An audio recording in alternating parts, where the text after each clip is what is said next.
YCP నేత బాపట్ల మాజీ MP Nandigam సురేష్ను గురువారం ఉదయం పోలీసులు హైదరాబాద్లో అరెస్టు చేశారు. గుంటూరు జిల్లా మంగళగిరిలోని తెలుగుదేశం పార్టీ కేంద్ర కార్యాలయంపై దాడి కేసులో ఆయనతో పాటు మరికొందరు వైసీపీ నేతలపైన కేసు నమోదైన విషయం అందరికీ తెలిసింది. కేసులో ముందస్తు బెయిల్ మంజూరు చేయాలని నందిగం సురేష్ పిటిషన్ దాఖలు చేసినప్పటికీ హైకోర్టు దాన్ని కొట్టివేసింది. దీంతో సురేష్ను అరెస్టు చేస్తారని ముందుగానే ఊహించి పరారీలో ఉన్నట్లు తెలుస్తోంది.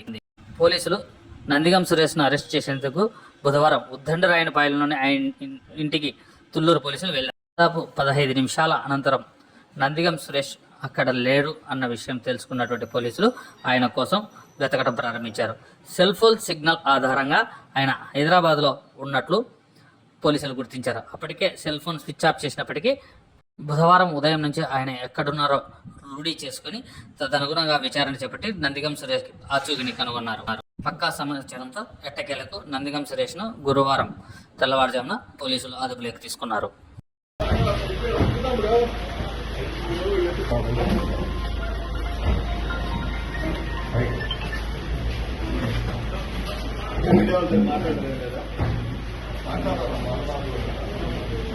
లాకబర్గాలో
బయట